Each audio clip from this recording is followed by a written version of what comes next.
Hoy en día, si hablamos de la economía mundial, es imposible no pensar en China, ¿verdad? Es una superpotencia, el famoso taller del mundo. Pero aquí viene lo interesante, lo que a muchos les vuela la cabeza. Está gobernada por el Partido Comunista. Entonces, ¿cómo es posible? ¿Cómo un Estado comunista llegó a ser la fábrica del planeta? Bueno, para entender esto tenemos que retroceder en el tiempo, al mismísimo origen de la China moderna. Vamos a explorar juntos esa increíble transformación. Un viaje desde el rígido control de la era de Mao hasta convertirse en la potencia de mercado que es hoy. Una historia, la verdad, llena de experimentos audaces, catástrofes humanas y un crecimiento que desafió cualquier predicción. A ver, metámonos de lleno en esto. Después de la fundación de la República Popular China en 1949, su líder, Mao Zedong, tenía una visión clarísima para la nación. Una sociedad comunista, sí, pero construida sobre una economía que estuviera completamente planificada desde el centro. Todo el plan de Mao se sostenía, digamos, en 4 pilares de control total. Primero, el Estado era el dueño de absolutamente todo lo que se producía. Segundo, su obsesión era la industria pesada. Y para alimentarla, ¿qué hicieron? Pues forzaron la colectivización de la agricultura en comunas gigantescas, eliminando la propiedad privada. Y todo, absolutamente todo, se dictaba desde arriba a través de planes quinquenales. En pocas palabras, la ideología siempre, siempre por encima de la realidad. Y aquí vemos el gran dilema de la era de Mao. Porque por un lado, hay que decirlo, hubo avances sociales innegables. La esperanza de vida casi se duplicó, la gente que sabía leer y escribir se disparó y las mujeres obtuvieron derechos que antes eran impensables. Pero, por el otro, sus políticas económicas, como el famoso Gran Salto Adelante, fueron, y no hay otra palabra, un desastre absoluto. Y esto desató una de las peores tragedias del siglo XX. 30 millones. Se estima que 30 millones de personas murieron durante la Gran Hambruna. Es una cifra tan grande que es casi imposible de imaginar. Y fue el resultado directo de una política obsesionada con producir acero de pésima calidad en hornos de patio trasero, mientras se ignoraba lo más básico de todo, la comida. Y esta cita del escritor Mo Yan, que vivió esa hambruna cuando era niño, le pone un rostro humano a esa estadística tan fría y aterradora.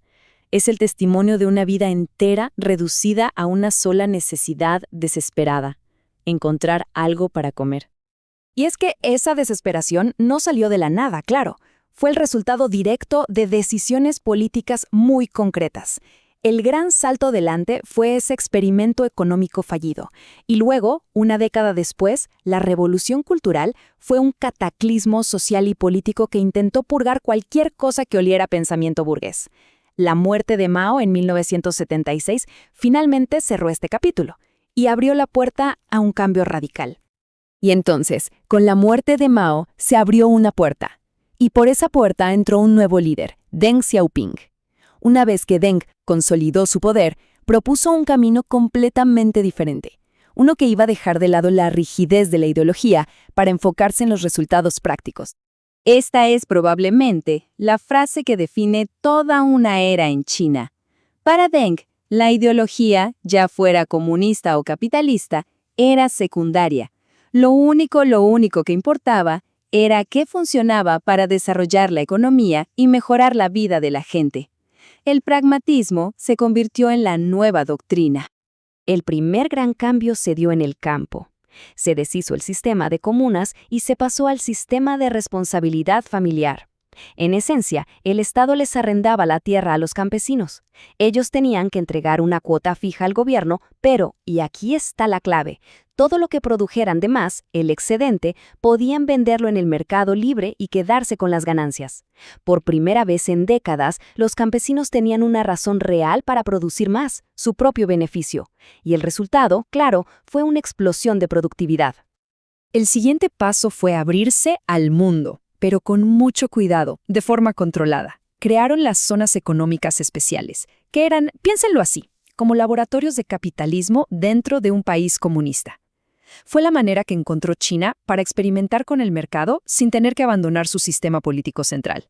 Esto, en un país que apenas una década antes había purgado todo lo burgués, era una jugada, increíblemente audaz. Y los resultados de estas reformas, bueno, no fueron para nada graduales. Fueron literalmente una explosión. China se embarcó en una de las expansiones económicas más rápidas y masivas de toda la historia de la humanidad. Es que solo miren estas cifras, por favor. En 1978, cuando empezaron las reformas, el PIB de China era de apenas 149.000 millones de dólares. Para 2016, ya había superado los 11 billones. Es que la escala de este crecimiento es algo casi inimaginable, que transformó por completo no solo al país, sino al mundo entero. Y un año que marcó un antes y un después en esta historia fue el 2001. Ese fue el año en que China se unió a la Organización Mundial del Comercio. Este fue como el sello final de su integración a la economía global, abriendo sus mercados y al mismo tiempo obteniendo acceso a los mercados de todo el planeta. Y esta transformación fue mucho más que económica, Marcó el fin de lo que en China se conoce como el siglo de la humillación, un periodo de derrotas y de dominación extranjera. En solo unas pocas décadas, China pasó de ser una nación empobrecida y aislada a reclamar su lugar como una potencia mundial. Pero claro, como suele pasar, este éxito monumental no salió gratis, tuvo un precio. Y el rápido desarrollo de China ha generado, hoy en día, un montón de dilemas nuevos que son tan complejos como lo fue su propio ascenso. El crecimiento sin control dejó cicatrices profundas. Por ejemplo, la brecha entre ricos y pobres se volvió abismal. La industrialización masiva ha contaminado el aire y el agua a niveles alarmantes. A nivel social, la política de un solo hijo creó una bomba de tiempo demográfica, que ahora amenaza esa mano de obra barata que impulsó el milagro. Y en el fondo de todo sigue ahí la tensión fundamental.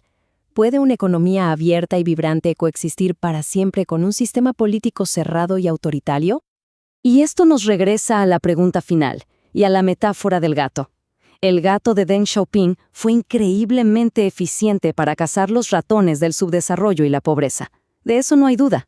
Pero los desafíos de hoy, la desigualdad, la sostenibilidad ambiental, la libertad política, son presas mucho más complejas. La gran pregunta para el futuro de China y del mundo es si su modelo, tan único, podrá adaptarse para cazar también estas nuevas presas.